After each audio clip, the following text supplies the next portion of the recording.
Hi, I'm BJ, and this is the Arcane Alienist Podcast.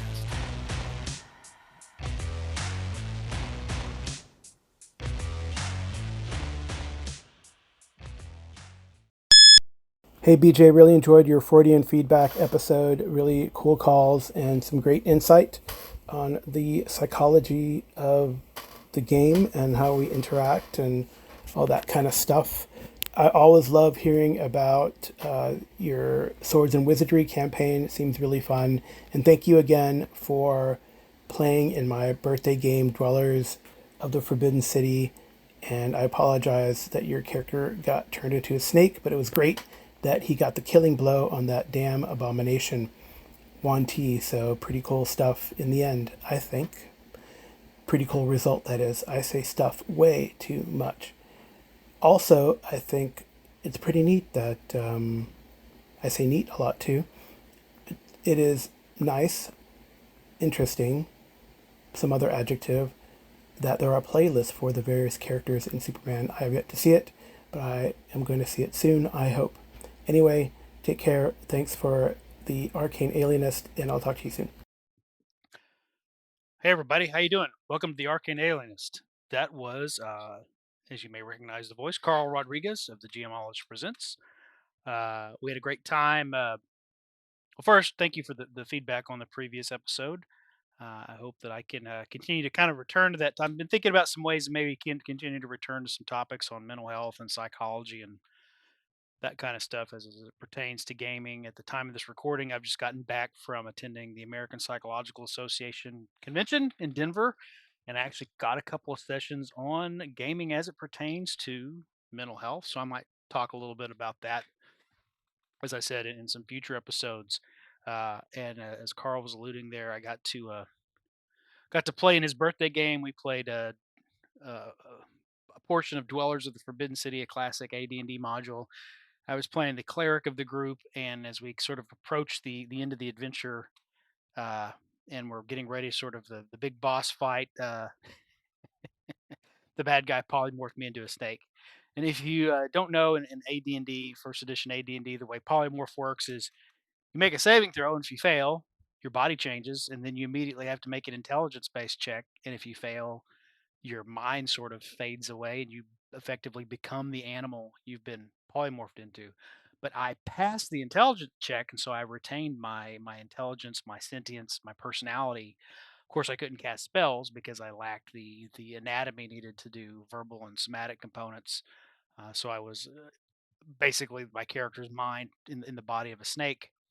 But the villain who attempted to who polymorphed me then picked me up. I don't know if he was going to carry me off as a trophy after he killed everybody else or try to kill me, because also in AD&D, when you get killed as a polymorph creature, you don't revert back to yourself with your overage of hit points. You just die.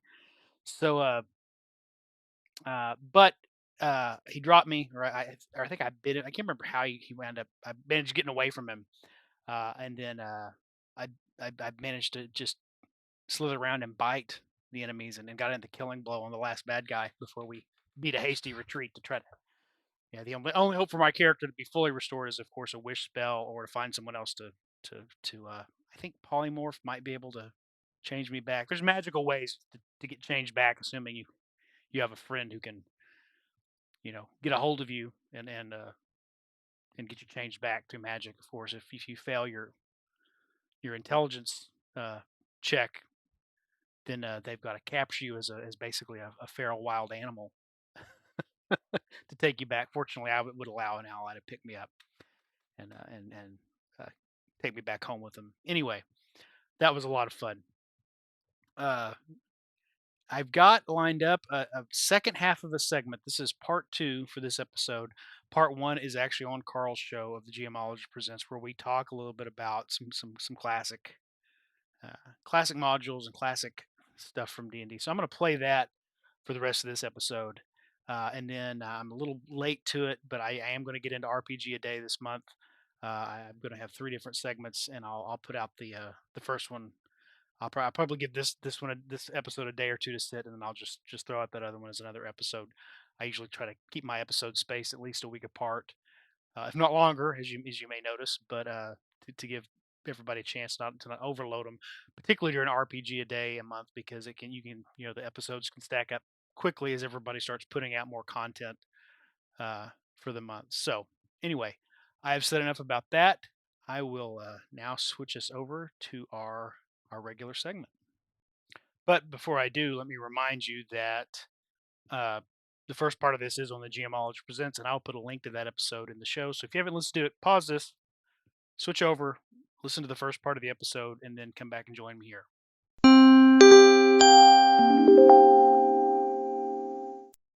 So, did you ever play any of the C modules, or have Which ones are C? Hidden Shrine? The two biggest ones and most well known are Hidden Shrine of Tamoachan, Hidden Shrine of Tamoachan, and then the Ghost Tower of Inverness.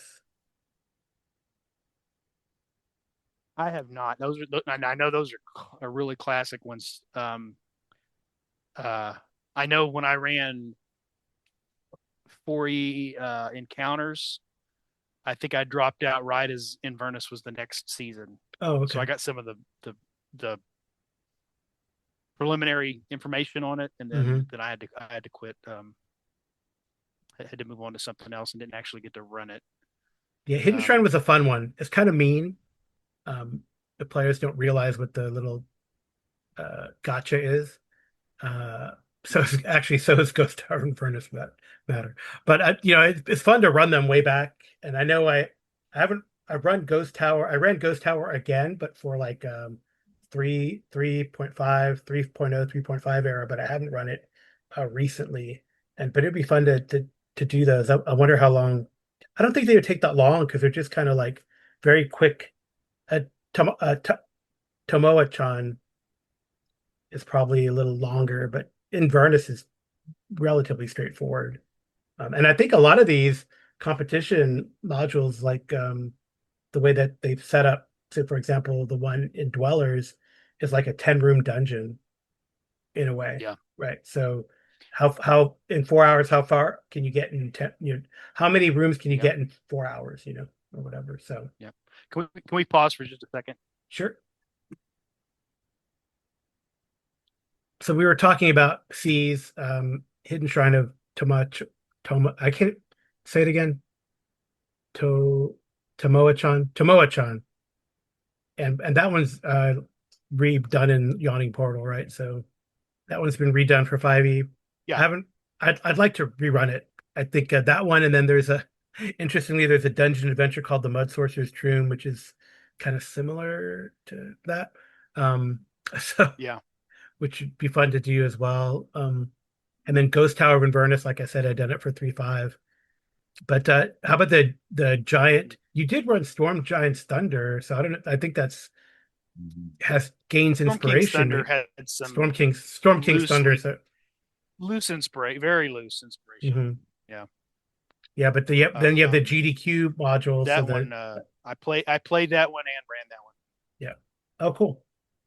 So then against the giants, right? The three the hill giant, frost giant, and fire giant modules with Yeah, fun longer names in that. that was reprinted in Tales from the Yawning Portal Oh, that's cool. Okay. for And then 5e, but I haven't run them. there's Descent into the Depths of the Earth and the Shrine of the Kuatoa, which was D1 and D2.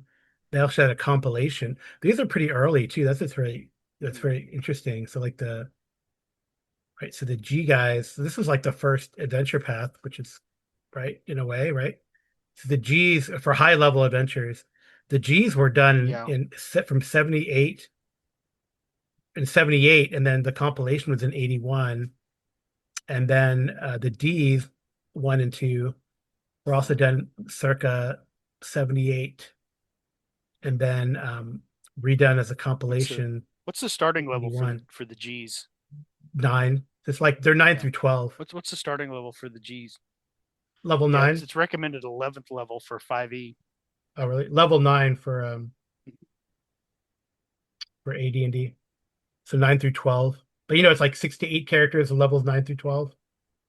Right. So your thief should be level 12, I guess. Okay, well, yeah, I can see it's for 5e. They say 4 to 5 players of 11th level, so Yep, they're adjusting for the expected party size yep, in modern yep, D&D. yep, yep. And Yeah, then he worked on that, but at the same time, Gygax was writing it at the same time he was working on the player's handbook for AD&D. yeah, so I guess these originally were probably like for OD&D, right? Which is pretty interesting. And then Q is 10 to 14, right? So not even, so your paladin and magic user should be at least 10th level, I guess. Yeah, Monk be 10th level. So yeah, an I have interesting not. sidebar on the. Go ahead. No, yeah, I've not run these recently, so but they've always been on my mind to try. But it's a challenge, right, to get to that level Mm, in any game, right? yeah.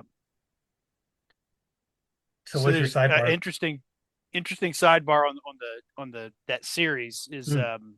there's a novel trilogy. I think it's sometimes called the Justicar trilogy. It's one of the few novel series set in Greyhawk, and it's actually the first one is White Plume Mountain, and then they moved to Descent into the Depths of the Earth and the Queen of the Demon Web Pips instead of Hmm. starting with the Giant series. But it's more of a satire of D&D as much as anything else. And they're hilarious if you can get your hands on them. They're hard to find. Hmm. I don't know if they're. I've got them in paperback. I don't know if they've ever done them as ebooks or audiobooks, How do you but know? they're written by Pauline Kidd. It'd be published under the name Paul Kidd. Hmm. The author has since transitioned. Um, but just a complete. It's a humorous adventure. It's still interesting with interesting characters, but then there's all these little sort of send ups of kind of the way people play D&D. Like the main character's about to enter a dungeon and the sidekick he's kind of picked up to help him on the way turns around and this guy's got a backpack with all the he's got his 10-foot pole and his torch and he's just like completely laid down with all these stuff right out of the player's handbook. And the ranger who's kind of the main character is like, what are you doing? Mhm. It's like, you can't go into a dungeon without all this stuff. Um yeah, those are really entertaining series if you can get your hands on them. That's cool. We'll try to. Well, we'll put some sort of IMDb link in the show notes, so maybe people can track them down. Be kind of fun to Yeah. do, or maybe I'll just look on Amazon. And what's the name of the series again for everyone? The The Justicar. first one is called it's just the novelization of White Plume Mountain. Okay. It's called Uh, White Flea but Mountain. then the second one in the series is Descent into the Depths of the Earth, and the third one is Queen of the Demon Web Pits. So Wow. the characters basically go through the dungeon of White Plume Mountain, and then in the sequel they you know follow leads that take them into the through the basically the D and Q modules. Huh. Interesting. So so I guess like we mentioned Storm King's Thunder, right? So I guess in a way, Descent into the Depths of the Earth, it's kind of maybe the inspiration for Out of the Abyss, which kind of you start as prisoners of the Drow, however you pronounce that Yeah, in D&D, which I did run the like a one episode of that, but not continued. Just we sometimes when friends come into town, they're like, "Oh, play D&D," and you're like, "Oh, this sounds really cool," and you play it and you never get back to it. But oh well. So you know, yeah, but yeah, I mean, I think that one Out of the Abyss, yeah, um, it's pretty neat. And then yeah. I think all of the 5e big published modules from Wizards of the Coast at least have some homage to some of the classics in them. At least the first several of them do. mhm. Yeah, I don't know if they have any. Yeah, I'm looking at it. It doesn't have like I know for sure Tomb of Annihilation has some. We'll get to that, but like no Well, for instance, the inspiration or Apocalypse creditation. is an homage to Temple Temple of Elemental Evil. Oh, okay. For example, okay, I did not know that either. Um, Um, yeah, and I guess the Waterdeep stuff is from the Marines of Undermountain, all the Hallister stuff from before. yeah, But yeah, yeah, so but that gets into late 1E, 2E, and I yeah. think even like the Q, I haven't seen anything for the Q, which was the Queen of the Demon Web Pits, the finale for that GDQ series. But I remember in the 3.5 Forgotten Realms, they had something called City of the Spider Queen, which was still like a Drow focused, you know, um, Yeah, well, big they've adventure, sort of but it the wasn't. Drow's kind of been, yeah, Yeah, it's sort of go. been hijacked by the Forgotten Realms version of the Drow and Lolth, and Yeah, it's a very different, uh, just kind of yeah. I think they don't want to screw around with R.A. Salvatore's continuity for his novels. yeah, yeah. Well, I mean, but that's like Greyhawk is where they're introduced, right? I guess that's a whole could be a whole Yeah, nother the origin of the Drow in various worlds, but that's where they were introduced, and there was this like hidden enemy, behind the scenes of everything, and you didn't really run yeah. into him until late, late in the A series, like what the hell's that, or in the D series or whatever. No one really knew about him. Well, in Forgotten Realms, Lolth is an elven deity who Yes, betrays the other deities and then leads the Drow astray. And there's sort of she's the goddess of the Drow, and the Drow are her worshippers. In Forgotten Realms, Lolth was originally well, a much you, more broad. you mean in It Greyhawk? In wasn't just the Greyhawk, goddess of the Drow. She had they were maybe her most fanatic followers, but hmm the cult in um, the village of Hamlet is a cult of Drow of Lolth with no no connection to Drow, dark yeah. elves. Hmm. Or maybe they So I think wanted she to was have it. originally Maybe they wanted to have it, she or was was much. it? You go first. I think she originally she was just supposed to be an evil deity that could serve a lot of focus because there's several modules where she shows up as part of the problem, even though there are no dark elves involved. Right.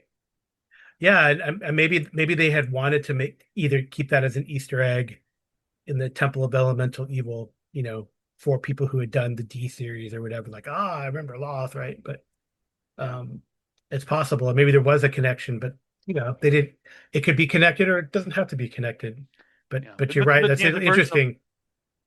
the version of Loth that we have in Forgotten Realms would not have human worshippers because they're all xenophobic and racist towards anybody that's not a Drow. Hmm. Um, Yeah, yeah. so It's interesting. Hmm. So I guess that kind of maybe segues us to the I series mhm. and which the I-1, Dwellers of the Forbidden City, a David Cook production, also an inspiration for the Tomb of Annihilation, as is S1, um, Yeah, for that 5e series. But and at least they give credit for that inspiration too. yeah. You sort of go through a version of the Forbidden City to get to the Tomb of Annihilation. tomb, which is which is a version of the Tomb of Horrors. Right, right.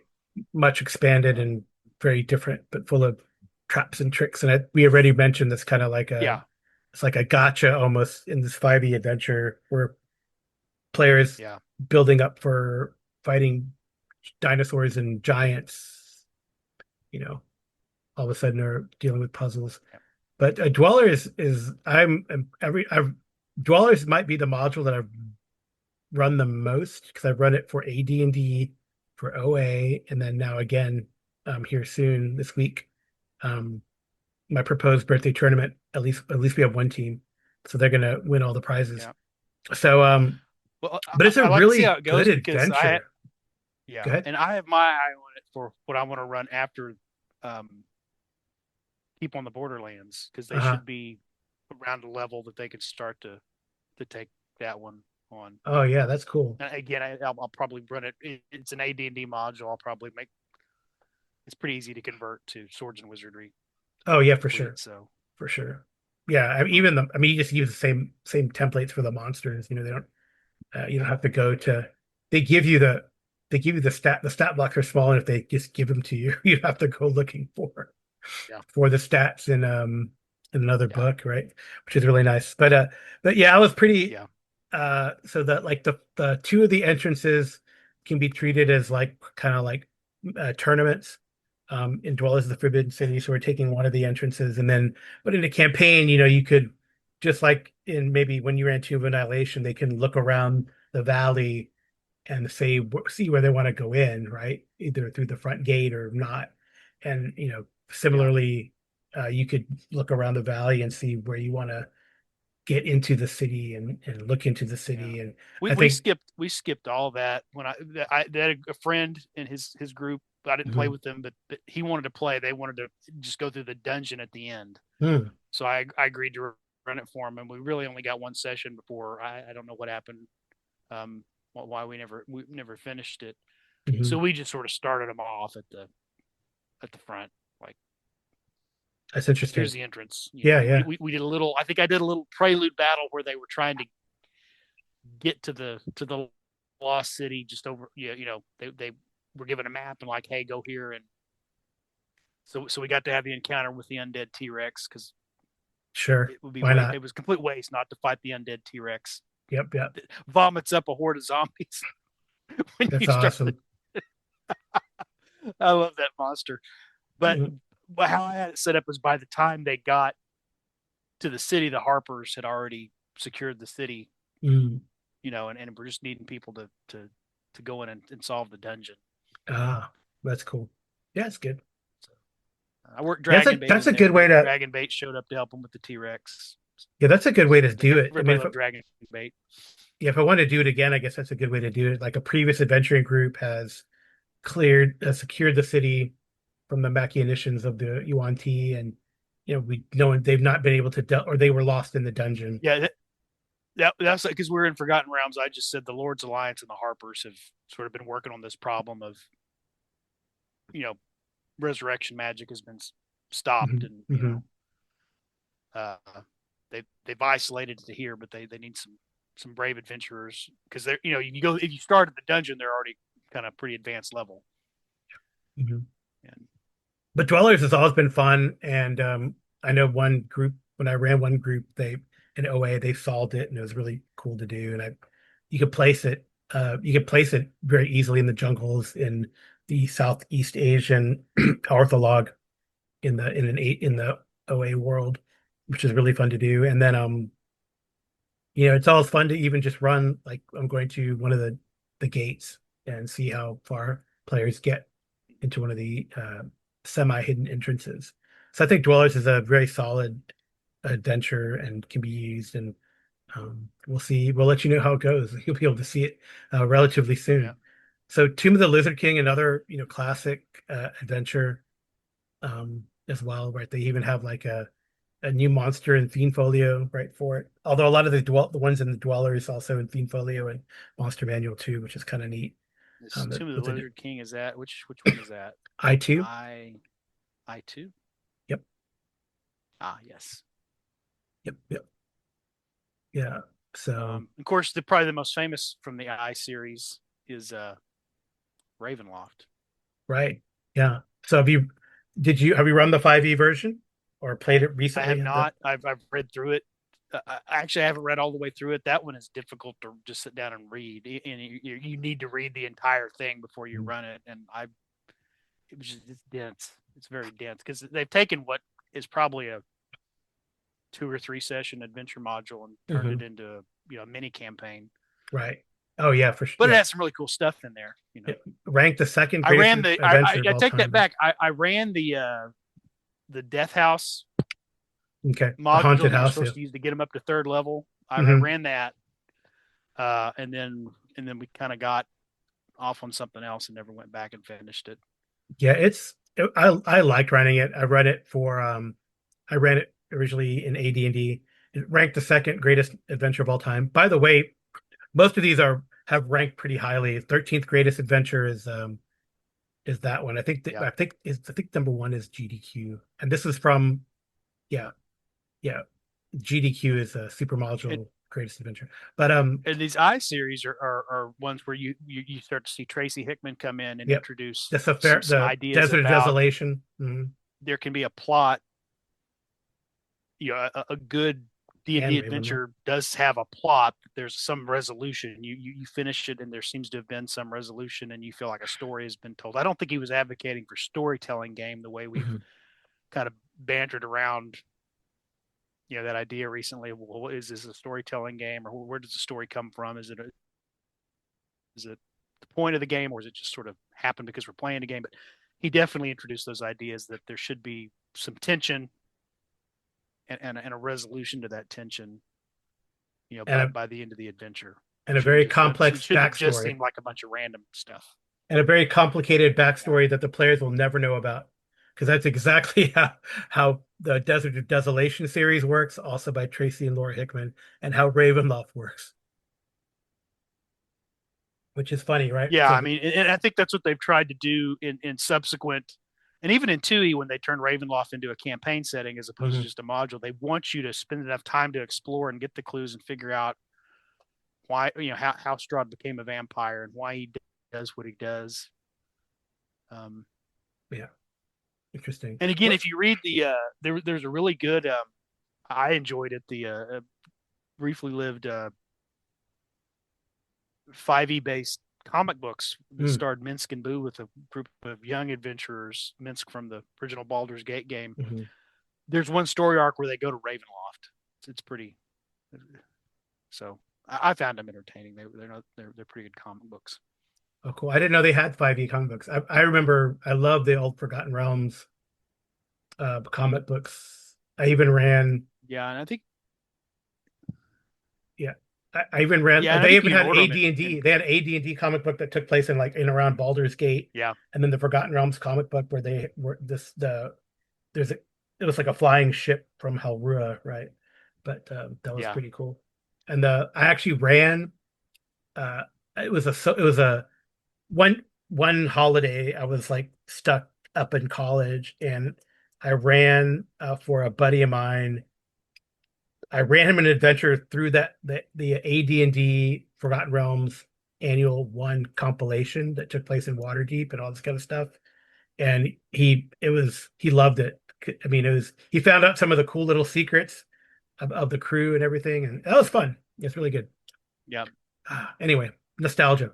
So what's And interesting, I right? remember In those contrast, comics. yeah, in contrast to like the very story heavy adventures, like Dwellers of the Forbidden City, it's up to you to decide whether you want T are there and why they're doing what they're doing.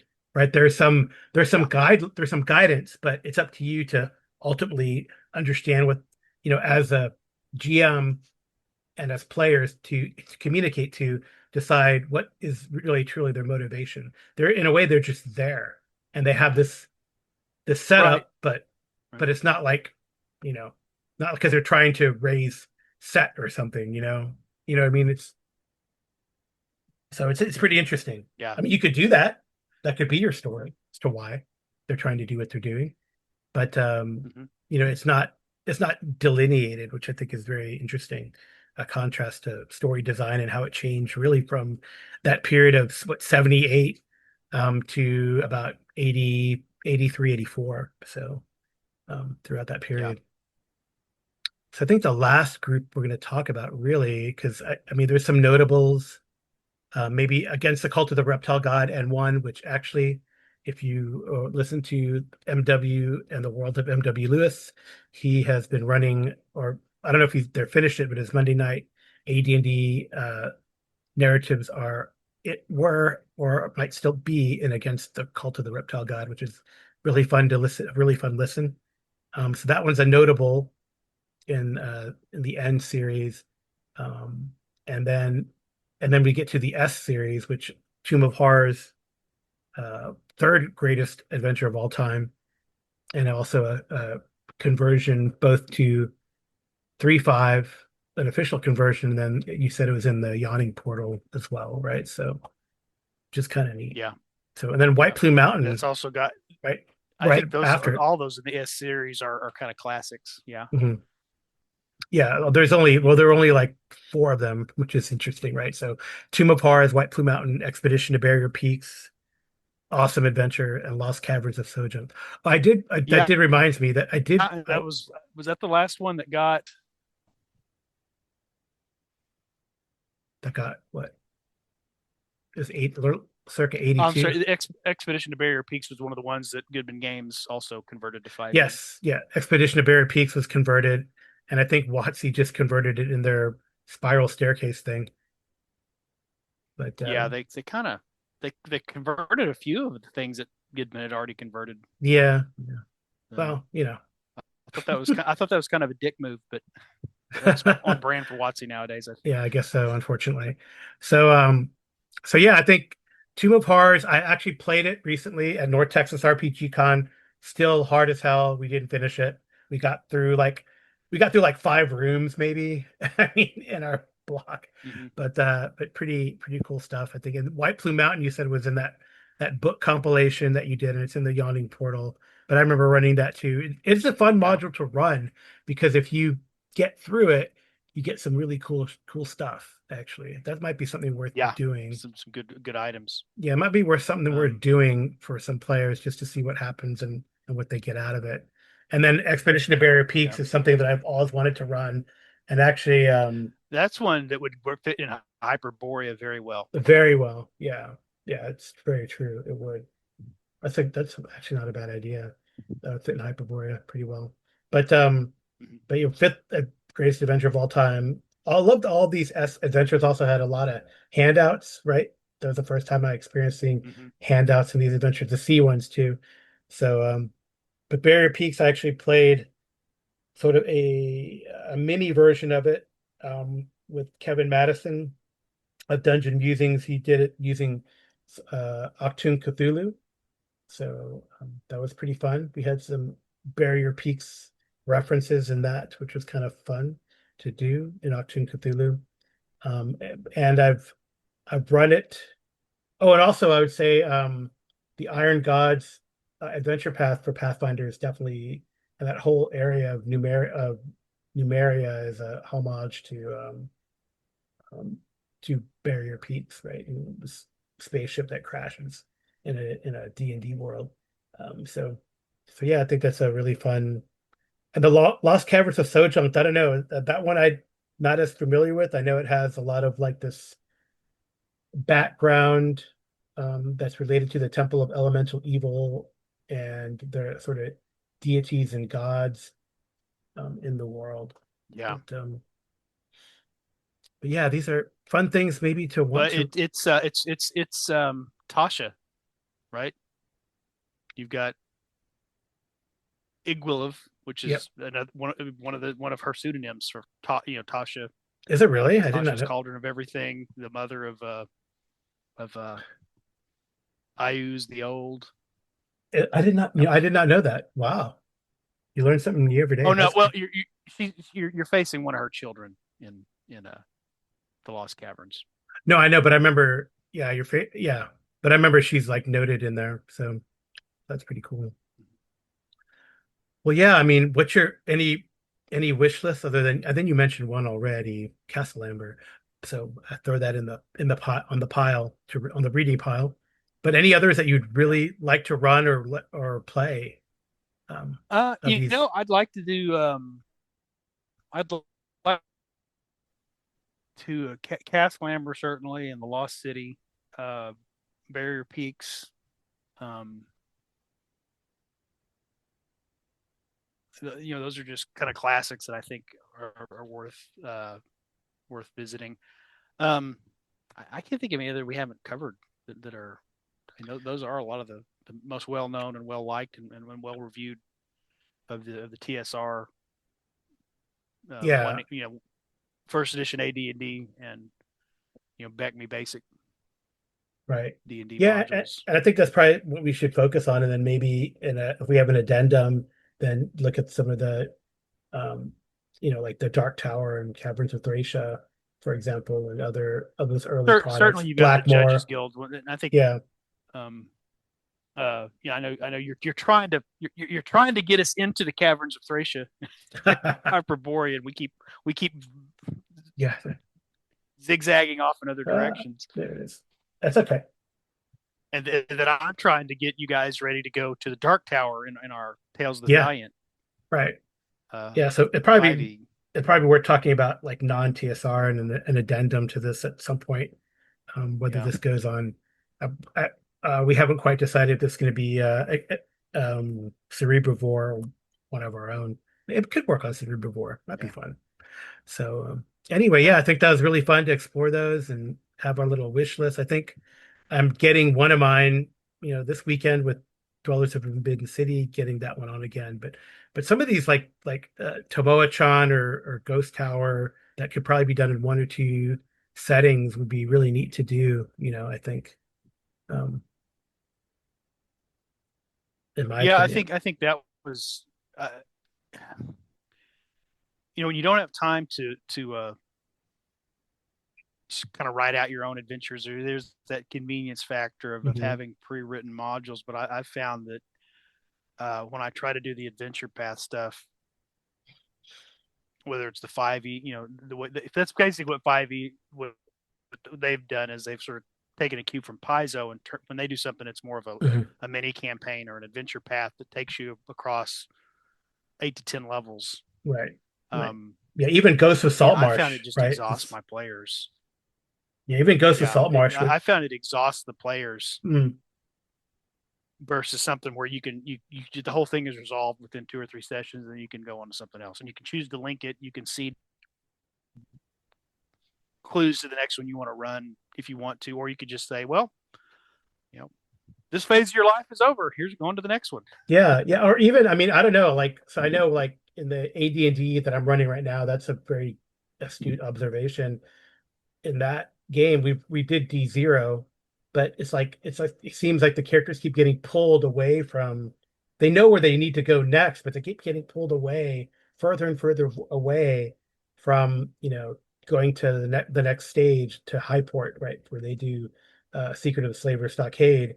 So will they get there? I don't know. It doesn't matter. Probably not. It's just fun to do like a sandbox in Greyhawk, like so for example, they've just found, and I Yeah, think that's the beauty of these modules, that they're not like directly linked. And I think that's what's really neat, is that then you can just keep exploring the world, whether it's a homebrew world that you have and you're just throwing these modules in, um, and just wanting to do an adventure here or there from these classic lines. Then you don't have to, you're not stuck in a long-term adventure path. There's pros and cons to that. I mean, we're almost done with the enemy within adventure path, adventure long adventure that Warhammer Fantasy does. But do we want to keep doing that? I don't know. Right. So I think yeah. it's really great that you just see Well, where the I think part of the places you get stuck.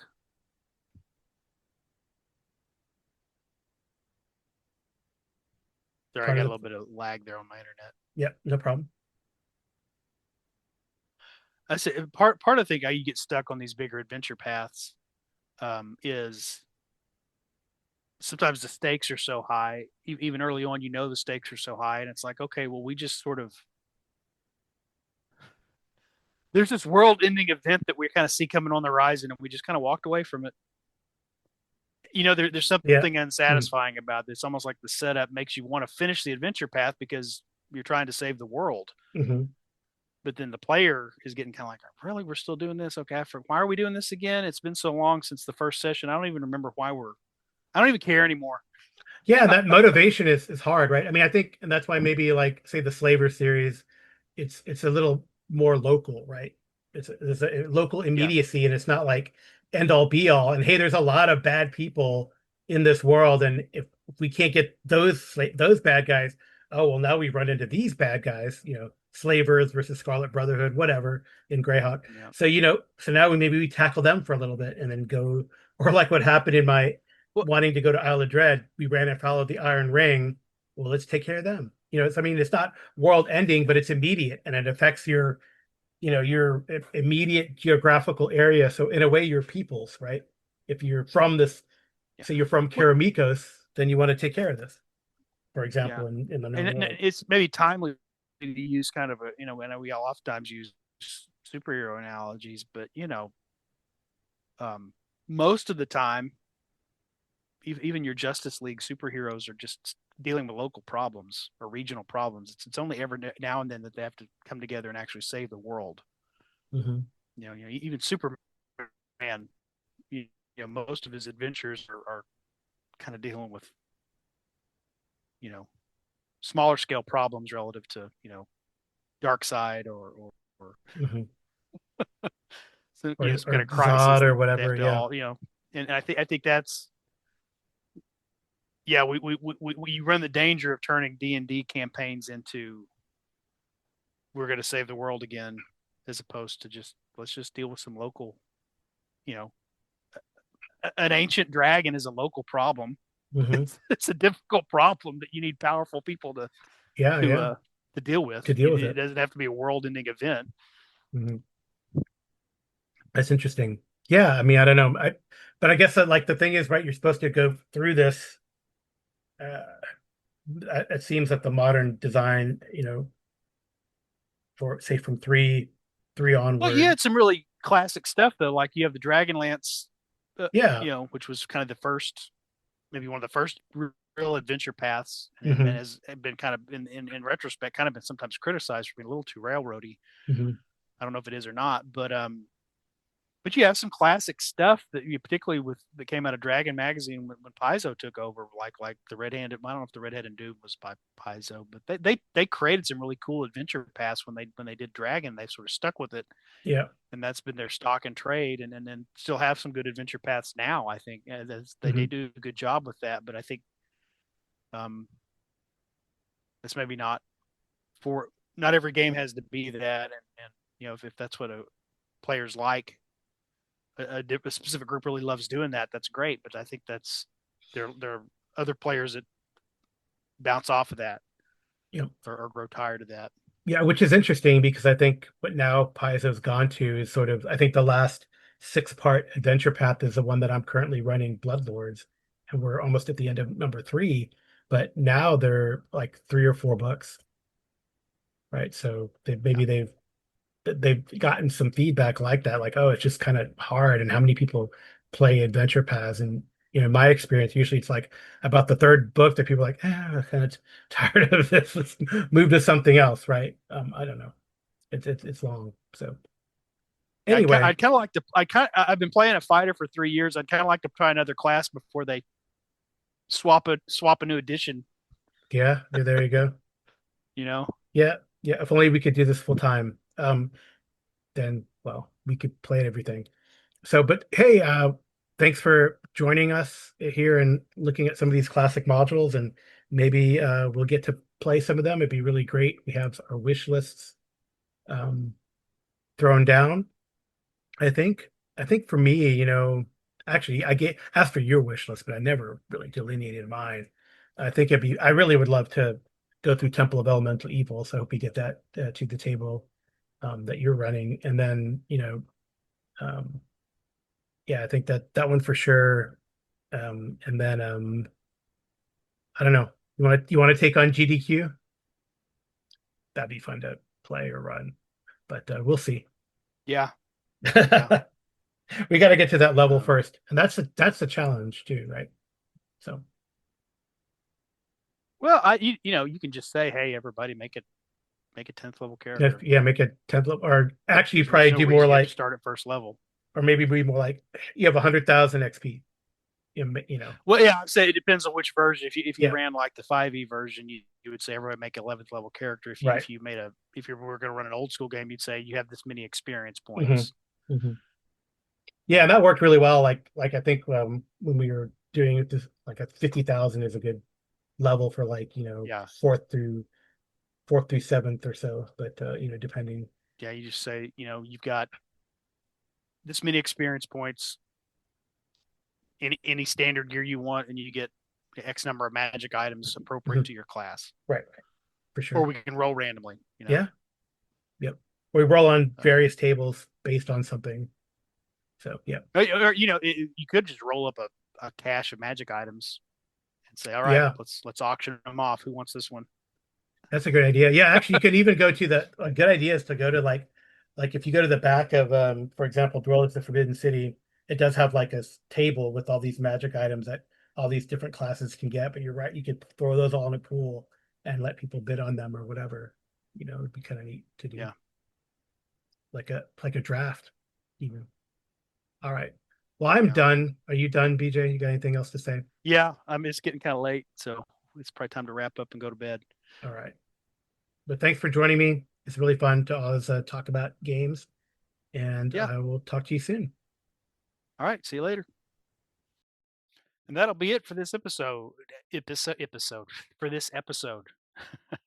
Thank you so much for listening. Again, be sure and go check out Carl's stuff either on his podcast and Spotify or through YouTube. The content's available in both places.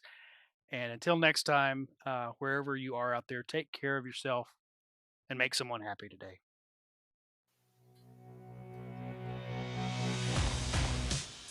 Thanks for listening to the Arcane Alienist podcast. The music you're hearing is Come and Get It by Scott Holmes Music. The cover art is by Dave Bone. Be sure to check out his stuff at ironseer.com.